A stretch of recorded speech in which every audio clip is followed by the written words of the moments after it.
Students, हमने last class में जो है वो लेबर कॉस्टिंग डिस्कस करी थी, और लेबर कॉस्टिंग के अंदर हमने जो है वो डिस्कस किया था पीस रेट के ऊपर, स्ट्रेट पीस रेट के ऊपर जो है वो किस तरीके से आप इंसेंटिव्स कैलकुलेट करते हैं। ठीक है। अच्छा जी, अब यह आपके पास जो क्वेश्चन आ रहा है, ठीक है जी, इसके अंदर हमारे पास लेबर कॉस्टिंग का सवाल, जिसके अंदर सवाल में मेंशन है Imran is employed by manufacturing company. He works 8 hours a day and 5 days a week। इसका मतलब है कि स्टैंडर्ड वीक के अंदर 5 days है इनके पास, और हर दिन जो है वो 8 hours इन्होंने वर्क करना है under straight piece work plan. और यहाँ पे इन्होंने जो है वो मेंशन कर दिया कि इंसेंटिव्स अगर कोई बन रहे होंगे लेबर के लिए, तो वो according to straight piece work plan के थ्रू बनेंगे। ठीक हो गया। तो अब इस लेबर कॉस्टिंग के सवाल के अंदर इन्होंने आपको प्लान आइडेंटिफाई कर दिया, that is the straight piece work plan. और उसके आगे उन्होंने डिटेल्स दी, he is paid 600 per our, यानी पेमेंट जो है पर आवर के हिसाब से जो है वो कितनी है, 600 पर आवर है। स्टैंडर्ड प्रोडक्शन इज 4 यूनिट्स पर मिनट। ठीक है जी, 1 मिनट के अंदर जो है वो 4 यूनिट्स जो है वो उसका लेबर जो है वो प्रोड्यूस कर रहा है। Units produced by Imran for the first week of December 2018 are presented below। अब उन्होंने जो है वो क्या कर दिया है, उन्होंने यहाँ पर जो है वो एक वर्कर के 5 वीक्स की जो है वो आपको यहाँ पे डिटेल्स दे दी हैं। ठीक हो गया। तो अब यहाँ आपके पास जो है, जो ये आपके पास जो लास्ट हमने सवाल किया था उससे थोड़ा सा डिफर कर रहा है। एक सवाल हमने किया था जिसके अंदर हमारे पास जो थे वो क्या थे, 4 जो है वो वर्कर्स अलग अलग थे, ABCD। ठीक है जी।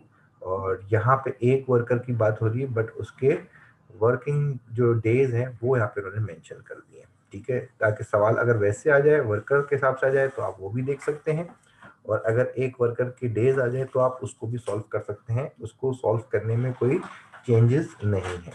अब जो चेंज यहाँ पर हो रहा है, ठीक है जी, हमें वो यहाँ पर देखना है। और वो जो हो रहा है वो जो है वो क्या है, कैलकुलेट करना है हमने इसकी इमरान की वीकली अर्निंग्स। ठीक हो गया। अब इमरान की वीकली अर्निंग्स जो हैं आपके पास वो कैसे आएंगी, हमें जैसे हमने वहाँ पे किया था, जैसे हमने वहाँ पे स्टैंडर्ड पीसेस जो है वो पर आवर कैलकुलेट किए थे, और उसके बाद जो है वो हमने जो है वो पीस रेट कैलकुलेट किया था। यहाँ पे भी हम वैसे ही कैलकुलेशन करेंगे। जब हम स्टैंडर्ड पीसेस पर आर कैलकुलेट करते हैं, ये बेसिक कैलकुलेशंस हैं, 1 और 2 कंप्यूटेशन जो है वो बेसिक कंप्यूटेशन है, ताकि हम ये चार्ट बना सकें। ओके। तो अब सबसे पहले हम क्या करते हैं, स्टैंडर्ड पीसेस पर आवर निकालते हैं कि 1 घंटे में वो कितने पीसेस बना रहा है। अगर आपके पास पीसेस जो है, जो भी आपका यूनिट है, अगर वो एक यूनिट ज्यादा मिनट में बन रहा होगा, तो इसका मतलब है कि 60 मिनट से उसको डिवाइड करना पड़ेगा। फॉर एग्जाम्पल कि अगर एक यूनिट बनाने में उसको 5 मिनट लगते हैं, तो इसका मतलब क्या हो जाएगा, मैं आप 60 को 5 से डिवाइड करूंगा तो मुझे पता चलेगा कि मैं पीसेस जो है वो कितने पर आवर में बना सकता हूँ। और अगर 1 मिनट में एक से ज्यादा पीसेस बन रहे होंगे, तो इसका मतलब क्या होगा, 60 मिनट्स से उसको मुझे कैलकुलेट करने के लिए मल्टीप्लाई करना पड़ेगा। तो हमने यहाँ पे यही किया है। 1 मिनट के अंदर जो है वो 4 यूनिट्स प्रोड्यूस कर रहा है। ठीक है। तो 60 मिनट्स यानी 1 आवर का मतलब हो जाएगा 60 मिनट्स, तो 60 × 4 will become 240 units pieces per our. यानी स्टैंडर्ड पीस पर आवर जो है वो आपने कैलकुलेट किया, दैट इज 240 पर आवर। अब यहाँ पे उन्होंने डे वाइज जो है वो यूनिट्स प्रोड्यूस जो किए हैं उन्होंने डे वाइज दिए हुए। तो फिर मैंने क्या किया, पीसेस पर आवर कैलकुलेट करने के बाद फिर मैंने नेक्स्ट कंपटीशन इसी के अंदर कंटिन्यू करी, that is the pieces per day. क्योंकि 1 घंटे में 240 पीसेस अगर वो बना रहा होगा, तो 8 घंटे उसने जो है ना दिन में काम करना है। इसलिए 240 को जो पर आवर का रेट है, पर आवर पीसेस हैं, उनको मैंने क्या किया, नंबर ऑफ आवर्स से मल्टीप्लाई किया, दैट इज 8। तो ये हो गए आपके पास कितने, 1920 यूनिट्स या पीसेस पर डे। 1920 पीसेस जो है वो पर डे जो है वो उसका लेबर जो है वो बना रहा है, मैन्युफैक्चर कर रहा है। ये तो हमने कैलकुलेट किया है स्टैंडर्ड पीसेस पर आवर और then standard pieces per day. उसके बाद फिर हम निकालते हैं पीस रेट। बेस पे रेट हमारे पास गिवन है 600 पर आवर, जो आपके पास इमरान मैन्युफैक्चरिंग कंपनी है वो अपने लेबर को जो दे रही है वो 600 पर आवर उसका अपना बेस पे रेट है। अगर 600 पर आवर बेस पे रेट है तो इसका मतलब क्या हो जाएगा कि अगर मैं बेस पे रेट के हिसाब से पर डे इसकी कैलकुलेशन करूं तो पर डे की कैलकुलेशन कितनी बन जाएगी, 1 घंटे के 600 रुपए हैं तो वो 8 घंटे डेली काम कर रहा है लेबर। तो 600 multiply by 8 that will become the base पे रेट पर डे, यानी 4800 जो है वो हमारे पास क्या हो जाएगी, बेस पे रेट बन जाएगी पर डे के हिसाब से। तो पीसेस रेट निकालने के लिए हम क्या करते हैं, बेस रेट को पीसेस पर डे से डिवाइड करते हैं। तो 4800 डिवाइडेड बाय 1920, तो इसका मतलब आ गया हमारे पास पीस रेट आ गया दैट इज 2.5 पर डे। ये बेसिक कैलकुलेशन है जो लास्ट क्वेश्चन में हमने करी थी, उसके अंदर हमने पर आवर के हिसाब से कैलकुलेट किया हुआ था, क्योंकि जो डाटा गिवन था आपके पास वो आवर्स की फॉर्म में था। ठीक हो गया। यहाँ आपके पास वो कह रहा है कि 5 डेज अ वीक काम कर रहा है और हर दिन जो है वो 8 आवर्स काम कर रहा है, और डे वाइज जो है उसने आपको यूनिट दिए हैं, तो हमने इस कैलकुलेशन को भी क्या कर दिया, डे के हिसाब से कैलकुलेट कर दिया। पहले हमने आवर को कैलकुलेट किया, जो आवर था आवर के हिसाब से जो बना उसको हमने कन्वर्ट कर दिया डेज के ऊपर। देन कम टूवर्ड्स आपके पास किस पे आ जाते हैं हम, अब जो आपको वेजेस निकालनी है पर डे की, यानी वीकली अर्निंग जो उसके बनेगी वो निकालनी है हमें। तो 5 डेज उसको ने आपको दिए हैं, Monday Tuesday Wednesday Thursday and Friday. ठीक हो गया। और देन आपके पास यूनिट्स पर डे, ये आपके पास सवाल में गिवन है। यूनिट्स पर डे आपके पास कितने हैं, मंडे को 2000 है, ठीक हो गया, ट्यूसडे को 1930, वेंसडे को 2100, ठीक है जी, थर्सडे को 2050, फ्राइडे को आ गया आपके पास 1900। बेस पे रेट जो हमने कैलकुलेट किया पर डे के हिसाब से दैट इज 4800। 4800 बेस पे रेट जो होगा आपके पास वो तो तमाम दिन में सेम रहेगा, दैट इज 4800। पीस रेट कहाँ अप्लाई होता है, ये हमने लास्ट टाइम बताया था आपके पास कि जहां आपका इंसेंटिव मैच कर रहा होगा आपके पास क्या होगा, पीस रेट जो है वो अप्लाई होता है। यानी यहाँ आपके पास यूनिट्स पर डे बन रहे हैं 2000, पीसेस पर डे जो हमने स्टैंडर्ड कैलकुलेट किए थे वो थे 1920। ठीक है जी, 1920, 1920 पर डे। और यहाँ इसने यूनिट दे दिए 2000, इसका मतलब यहाँ पे पीस रेट अप्लाई हो जाएगा। हो गया। फिर ट्यूसडे को इसने प्रोड्यूस कर दिए 1930, यहाँ पे भी क्या होगा आपके पास पीस रेट अप्लाई होगा, क्योंकि यहाँ पे भी क्या कर रहा है वो अपने जो स्टैंडर्ड यूनिट्स पर डे थे उससे वो एक्सीड करके आगे जा रहा है। इसी तरीके से आपके पास क्या हो जाएगा, इसी तरीके से आपके पास जो है वो वेंसडे के दिन जो है वो 2100 जो है वो कर रहा है, और वो 2100 के अंदर क्या आ जाएगा आपके पास, 2100 यूनिट्स पर डे के अंदर जाके जो है वो आपके पास आ जाएगा 1920 से अबव जा रहा है। फिर थर्सडे के दिन भी क्या होगा आपके पास, 2050 जो है वो इसने प्रोड्यूस करे यूनिट्स पर डे, और ये भी जो है वो स्टैंडर्ड से ऊपर जा रहे हैं तो इसके ऊपर भी पीस रेट अप्लाई होगा। लास्ट फ्राइडे को जो उसने वर्क किया है वो उसने जो है वो स्टैंडर्ड से कम काम किया है। जब स्टैंडर्ड से कम काम किया तो फिर आपके पास क्या हो गया, अब यहाँ पे पीस रेट अप्लाई नहीं होगा। ठीक हो गया। जब पीस रेट अप्लाई नहीं होगा तो अब हम कैसे कैलकुलेट करते हैं, वेजेस पर डे कैलकुलेट करने के लिए हम यूनिट्स पर डे को पीस पर रेट से मल्टीप्लाई कर देते हैं। तो ये हो गया 2000 मल्टीप्लाई बाय 2.5, मंडे को बन जाएगा 5000। ठीक हो गया। ट्यूसडे को बन जाएगा आपके पास 4825। ठीक है, वेंसडे को बन जाएगा 5250 और थर्सडे को बन जाएगा 5125। ठीक हो गया। फ्राइडे के दिन इंसेंटिव मैच नहीं करेगा, इसलिए जो है वो उसका बेस पे रेट के हिसाब से ही जो है वो उसकी इनकम जो है वो कैलकुलेट होगी, दैट इज 4800। तो यहाँ पे आपके पास पर डे आवर के हिसाब से नहीं, पर डे के हिसाब से यहाँ पे जो है वो कैलकुलेट करना पड़ेगा। As compare to last question यहाँ पे जो है वो क्या होगा, ये थोड़ी सी चेंजेस आई। तो आई होप के जो जो चेंजेस आपके पास पर आवर और पर डे के हिसाब से चेंज हुआ है वो आपको इसके अंदर जो है वो क्लियर हो गई होगी। ठीक हो गया। नाउ हम स्ट्रेट पीस वर्क प्लान के बाद जो दूसरा इंसेंटिव लेते हैं that is called the 100% bonus plan. 100% bonus plan आपके पास जो होता है उसके अंदर वेजेस जो होती हैं वो आवरली रेट के हिसाब से पर यूनिट आउटपुट को देखते हुए हम पे करते हैं। ठीक हो गया।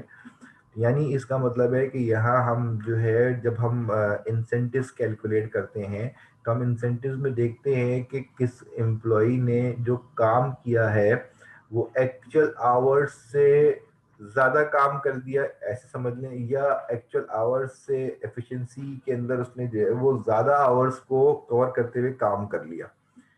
यानी जो है अगर उसके स्टैंडर्ड आवर्स जो हैं एक्चुअल आवर्स को मीट कर रहे हैं, ठीक है जी, या उसके स्टैंडर्ड आवर्स जो है वो आपके क्या हो रहे हैं, एक्चुअल आवर्स से इंक्रीज हुए होंगे, तो इसका मतलब है कि उसने एक्स्ट्रा कोई काम किया है, उसने अपनी एफिशिएंसी को इनहेंस किया है। ठीक हो गया। यानी आपके पास अभी इसकी कंपटीशन जब हम इसके क्वेश्चन की करेंगे तो ये फिर आपको और इजीली समझ में आ जाएगा। यहाँ आपके पास जो है वो क्या होता है, यहाँ आपके पास जो है वो वर्कर इस प्लान को क्यों प्रेफर करते हैं, वर्कर इस प्लान को इसलिए प्रेफर करते हैं क्योंकि इसके अंदर उनकी वेजेस जो है वो इंक्रीज हो रही होती हैं। अच्छा, जितनी भी आपके पास स्टैंडर्ड आउटपुट होती है वो आपके आवर्स वर्क के हिसाब से ही जो है वो हम इसको कैलकुलेट करते हैं कि कितना आपने जो है वो यूनिट्स प्रोड्यूस करे हैं, और उसके बेस को रखते हुए हम अपने स्टैंडर्ड आवर्स जो है वो एम्प्लॉय के निकालते हैं। एक तो होते हैं आपके एक्चुअल आवर्स, जैसे अभी हमने लास्ट सवाल में किया था, उसने कहा था आपको कि 8 hours a day and 8 hours a day and 5 days a week. अब 8 आवर्स और 5 दिन अगर वो काम करे, 8 घंटे और 5 दिन काम करेगा तो एक्चुअल आवर्स जो बनते हैं, ठीक है, वो 40 घंटे बनते हैं। ठीक हो गया। अब अगर कोई एफिशिएंसी में 40 से ज़्यादा कर रहा होगा अपना स्टैंडर्ड, तो इसका मतलब है कि वो ज़्यादा प्रोड्यूस कर रहा है, तो वो इंसेंटिव का हकदार हो जाएगा। और जो 40 से कम में ही रहेगा, तो 40 से कम का मतलब है कि वो अभी उसकी एफिशिएंसी अच्छी नहीं हुई है, तो उसको इंसेंटिव जो है वो डिक्लेयर नहीं किया जाता। अच्छा, अब यहाँ पे सारा का सारा जो काम है वो हो रहा होता है आउटपुट बेस्ड। ठीक है जी, जितना अच्छा आपका आउटपुट आएगा उतना ही आपके जो है वो इंसेंटिव्स बनते चले जाएंगे। तो यहाँ आपके पास क्या होता है कि हर कोई जो है वो कोशिश करता है कि अपनी आउटपुट को जो है वो इंक्रीज करे। जब आप अपनी आउटपुट को इंक्रीज करेंगे तो ऑटोमेटिकली आपके पास क्या होगा, आउटपुट को इंक्रीज करने से ही जो है वो आपकी एफिशिएंसी जो है वो बढ़नी शुरू हो जाएगी। तो जब हमने इसकी बेसिक्स पढ़ी थी तो हमने ये चीज़ जो है वो क्लियर करी थी कि एफिशिएंसी बढ़ाने के लिए, आउटपुट को इंक्रीज करने के लिए हमेशा ये याद रखना होता है कि आपने एफिशिएंटली जो है वो अपनी प्रोडक्ट को प्रिपेयर करना है। ऐसा नहीं है कि आपने एफिशिएंसी बढ़ाने के चक्कर में, आप आउटपुट इंक्रीज करने के चक्कर में आपने जो है वो अपनी एफिशिएंसी जो है वो लैग कर दी।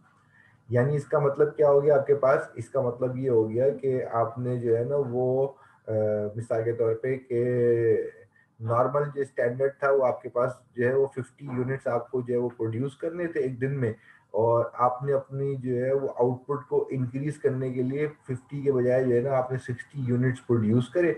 बट एफिशिएंसी क्या हो गई आपके पास, आपकी एफिशिएंसी कम हो गई क्योंकि उस प्रोडक्ट के अंदर 60 यूनिट्स के अंदर जो है ना वो कोई फ्लॉज आने शुरू हो गए या कोई प्रॉब्लम आ गए, कोई 5 यूनिट्स के अंदर प्रॉब्लम आ गया। तो जब 5 यूनिट्स के अंदर अगर प्रॉब्लम आता है तो अब आपके पास यहाँ पे स्पॉइलेज और आपका स्क्रैप वाला डिफेक्टिव वाला मामला भी आ जाता है। तो वो हमें यहाँ पे कैलकुलेट नहीं करना। बट यहाँ हम लेबर कॉस्टिंग के अंदर क्या चीज प्रेफर कर रहे होते हैं, हम लेबर कॉस्टिंग के अंदर इस चीज को प्रेफर करते हैं कि हमारे पास जो भी आपका क्या कहते हैं आउटपुट को इंक्रीज करेगा वर्कर, उसने आउटपुट को इंक्रीज करना है अलोंग विद द एफिशिएंसी। यानी आपने एफिशिएंटली अपनी जो है वो आउटपुट को इंक्रीज करना है, तो ही आपको इंसेंटिव का फायदा है। कंपनी जो है वो इस चीज को बियर नहीं करती कि आप आउटपुट तो इंक्रीज कर दें मगर आपकी एफिशिएंसी जो है वो क्या हो जाए, आपकी एफिशिएंसी जो है वो डाउन हो जाए। अगर आपकी एफिशिएंसी डाउन हो जाएगी तो फिर आपको वो कहेंगे कि आप जो है वो हमारे लिए फ्रूटफुल वर्कर नहीं है, क्योंकि आप आउटपुट बढ़ाने के चक्कर में हमारे दीगर नुकसान जो है वो कर रहे हैं। अब हम स्टैंडर्ड आवर्स देखते हैं कि यहाँ पे जो चार तीन चीजें आपको यहाँ पे मेन देखनी है 100% बोनस प्लान के अंदर, वो क्या है। पहली चीज है आपके पास standard hour. Standard hours calculate करते हैं ताकि हम कंपेयर कर सकें उसको एक्चुअल आवर्स से, और जब एक्चुअल आवर्स से निकलते हैं तो फिर हमें पता चलता है कि हमने कितना टाइम वहाँ पे सेव करवाया है, लेबर ने कितना टाइम सेव किया है।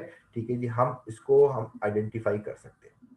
तो स्टैंडर्ड आवर्स कैलकुलेट करने के लिए हमारे पास जो फॉर्मूला है, ठीक है जी, स्टैंडर्ड आवर्स कैलकुलेट करने के लिए हमारा फॉर्मूला क्या है, actual units divided by standard units per hour. अब जितने एक्चुअल यूनिट्स एम्प्लॉई जो है वो क्या कर रहा होगा, जितने एक्चुअल यूनिट्स जो है वो एम्प्लॉय अगर आपका प्रोड्यूस कर रहा होगा, स्टैंडर्ड तो सेम रहेगा यूनिट्स का। जब स्टैंडर्ड यूनिट्स का सेम रहेगा तो ऑब्वियस सी बात है कि उसके स्टैंडर्ड आवर्स जो है वो एक्चुअल से क्या होंगे, ज्यादा हो जाएंगे। फॉर एग्जाम्पल अगर हम यहाँ पे इसकी एक मिसाल ले लेते हैं, इसकी एक मिसाल लेते हैं कि स्टैंडर्ड एक्चुअल आवर्स जो हैं, वर्किंग आवर्स जो एम्प्लॉय के लिए, लेबर के लिए, वो कितने हैं, वो 40 आवर्स होते हैं पर वीक। ठीक है जी, 8 घंटे उसने काम करना होता है दिन में, और 5 दिन जो है वो रेगुलर आपको काम होता है। तो रेगुलर काम के हिसाब से अगर हम देखें 5 days a week 8 hours a day, यानी 5 दिन, एक हफ्ते में 5 दिन और हर दिन 8 घंटे, इसके हिसाब से एक्चुअल आवर्स जो बनते हैं वो तो बनते हैं 40 आवर्स। लेट सपोज कि अगर आपके पास जो है वो एक्चुअल यूनिट्स जो है वो डिफरेंट वर्कर प्रोड्यूस कर रहे हैं। एग्जाम्पल के तौर पर ले लेते हैं। एग्जाम्पल के तौर पे हमने देखा है कि भाई एक जो है वो आपका एक्चुअल यूनिट्स जो प्रोड्यूस करे एक वर्कर ने, वो स्टैंडर्ड जो था वो था 12 पर आर के हिसाब से। ठीक है, 12 यूनिट्स पर आर, ये हमने स्टैंडर्ड रखा हुआ था। अब जो इसने यूनिट्स प्रोड्यूस करे, जो यूनिट प्रोड्यूस करे वो थे 480 यूनिट्स, 480 यूनिट्स। अब अगर आप 480 यूनिट्स अगर आपने प्रोड्यूस करे तो 480 यूनिट्स का मतलब क्या हो जाएगा, 480 यूनिट्स का मतलब हो जाएगा आपके पास दैट इज 480। ठीक है जी, and divided by 12। 480 divided by 12 करते हैं अगर हम, तो हमारे पास जो वैल्यू आ जाएगी वो आ जाएगी कितनी भाई, 480 डिवाइडेड बाय 12 विल बिकम 40। ठीक हो गया। अब 40 का मतलब क्या है कि इसने जितना आपका स्टैंडर्ड एक्चुअल आवर्स है उतने ही इसके जो है वो स्टैंडर्ड आवर्स भी बन रहे हैं। ठीक है। अच्छा, अब अगर यहाँ पे देखें इसके बाद यहाँ पे अगर देखते हैं फॉर एग्जांपल कि अगर किसी वर्कर ने जो है वो काम कर दिया 515 यूनिट्स, उसने जो है ना वो जो है वो प्रोड्यूस कर दी 515 यूनिट्स, उसने जो है ना वो एक्चुअल उसने जो यूनिट्स प्रोड्यूस करे 515। स्टैंडर्ड यूनिट्स पर आवर जो थे वो तो 12 थे, तो 515 के हिसाब से जो है वो क्या हो जाएगा आपके पास, 515 के हिसाब से ये आ जाएगा 42.91। 42.91 का मतलब तो 43 यूनिट्स लेट सपोज। तो अब 43 इसके जो है ना वो स्टैंडर्ड आवर्स बन जाएंगे। अब 43 स्टैंडर्ड आवर्स का मतलब है कि इसने 3 आवर्स जो है वो क्या कर लिए, सेव कर लिए। ये 2.91 आवर्स जो है वो इसने क्या कर लिए, वो सेव कर लिए। काम जो था वो तो 40 घंटों का था, अगर वो 480 यूनिट्स जो है वो एक्चुअली प्रोड्यूस करता तो वो तो फिर एक्चुअल आवर्स को मीट कर जाता। बट उसने 515 यूनिट्स प्रोड्यूस कर दिए, तो 515 यूनिट्स का मतलब क्या हो गया कि 40 से ये ऊपर चला गया 2.91 आवर्स। 2.91 आवर्स इसने क्या कर लिए, सेव कर लिए। ठीक हो गया, क्योंकि प्रोडक्शन ज्यादा हो गई, आउटपुट ज्यादा हो गई, जिसमें मैंने भी आपको ऊपर बताया था कि जब आउटपुट इंक्रीज कर जाएगी तो स्टैंडर्ड आवर्स बढ़ जाएंगे। स्टैंडर्ड आवर्स जब बढ़ेंगे तो वो आपको एक्चुअल आवर्स से डिफरेंस लेके बताएंगे कि आपने कितने आवर्स वहां पे सेव किए। एज कंपेयर टू दिस, अगर वो प्रोड्यूस करता है 456 यूनिट्स, तो 456 यूनिट्स के हिसाब से अगर हम देखें तो 456 यूनिट्स के हिसाब से जो अमाउंट बनेगी वो कितनी बन रही है, दैट विल बिकम 38। अब इसके स्टैंडर्ड आवर्स कितने हो गए, अब इसके स्टैंडर्ड आवर्स हो गए 38। तो 38 स्टैंडर्ड आवर्स का मतलब क्या हो जाता है, 38 स्टैंडर्ड आवर्स का मतलब ये हो गया कि एक्चुअली 40 आवर्स थे, जो इसने काम किया वो तो 38 आवर्स का हो रहा है, ठीक हो गया। तो इसका मतलब है कि यहाँ इसको कोई एक्स्ट्रा बेनिफिट या इंसेंटिव इंटाइटल नहीं होगा, ठीक हो गया। यानी पहली वाली कंडीशन क्या है आपके पास, फर्स्ट कंडीशन जो ये आपके पास शो कर रहा है, फर्स्ट कंडीशन ये आपके पास शो कर रहा है दैट इज उसने 480 यूनिट्स प्रोड्यूस करे, 12 स्टैंडर्ड पर यूनिट था, तो उसके स्टैंडर्ड आवर्स बने 40 आवर्स, और एक्चुअल आवर्स भी उसके कितने हैं वीक के, वो 40 आवर्स है। तो इसका मतलब है कि इधर इसको इंसेंटिव कोई इंटाइटल नहीं होगा, इसने एक्चुअल आवर्स जितने काम करने थे उतना ही काम किया है, ठीक हो गया। जब सेकंड कंडीशन में देखते हैं हम, तो सेकंड कंडीशन में क्या हुआ, सेकंड कंडीशन में जो उसने यूनिट्स प्रोड्यूस करे वो थे 515। जब 515 यूनिट उसने प्रोड्यूस करे तो उसके स्टैंडर्ड आवर्स बन गए 42.91। 42.91 का मतलब क्या हो गया कि जो काम 40 घंटों में करना था, ठीक है जी, वो काम इसने जो है वो कर दिया 2.91 आवर्स को सेव करते हुए। पहले काम तो इसने 40 घंटों में किया है, मगर जो इसने काम किया है उसकी वर्थ है 42.91 आवर्स की। तो इसका मतलब है यहाँ पे इसने जो सेव कर लिया वो 2.91 आवर्स सेव कर लिए, यानी इसने 40 घंटे में रहते हुए 515 यूनिट्स जब प्रोड्यूस कर दिए, जब 40 घंटे में रहते हुए 515 यूनिट्स उसने प्रोड्यूस कर लिए, तो क्या होगा आपके पास, यानी इसका मतलब ये हो जाएगा आपके पास 2.91 जो है वो यहाँ पे वो आपके पास जो है वो उसने आवर्स को सेव किया। सेव इसके बाद फिर जो है आपके पास क्या है, इसके बाद जो है वो आपके पास क्या है 456 जो है वो इसने यूनिट्स प्रोड्यूस करे, ठीक है जी। 456 यूनिट्स प्रोड्यूस करने के बाद जो है वो क्या कर दिया उसने, अगर जब उस पर देखा जाके तो 40 घंटों का काम जो है उसने वो करा है, मतलब जो शो कर रहे हैं वो 38 आवर्स उसके शो कर रहे हैं, मगर वो काम उसने किया 40 घंटों में। इसका मतलब है कि यहाँ इसको कोई इंसेंटिव देने की जरूरत नहीं है, ठीक हो गया। तो ये आपके पास है स्टैंडर्ड आवर्स की कैलकुलेशन। फिर इफेक्टिव आवर रेट आता है। इफेक्टिव आवरली रेट जो होता है आपके पास वो क्या शो करता है कि जो टोटल लेबर कॉस्ट आती है उसको हम एक्चुअल आवर्स से डिवाइड कर देते हैं, ठीक हो गया। तो जो भी आप पहले कैलकुलेट करेंगे लेबर कॉस्ट को, उसको हम एक्चुअल आवर से डिवाइड करेंगे तो हमें पता चल जाएगा कि इफेक्टिव रेट क्या है, जिसको अगर हम देखें यहाँ पर, ठीक है जी, जिसको हम यहाँ पर देखें दैट इज 38।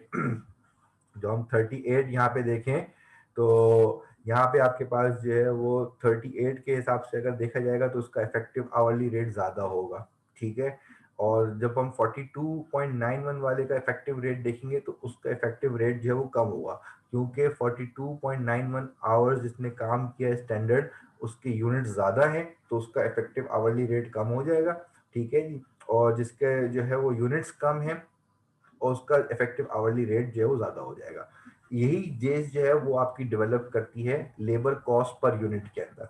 जब लेबर कॉस्ट पर यूनिट पे हम जाते हैं तो लेबर कॉस्ट पर यूनिट के अंदर जो है वो इसी से ही जो है वो डिफरेंस कैलकुलेट होता है कि कौन सा आपका वर्कर जो है वो एफिशिएंसी में काम कर रहा है, ठीक है जी, आउटपुट को मैनेज कर रहा है, आउटपुट मैनेज करने के साथ साथ जो है वो आपका इफेक्टिवली जो है वो आउटपुट को इनहेंस कर रहा है या इंक्रीज कर रहा है।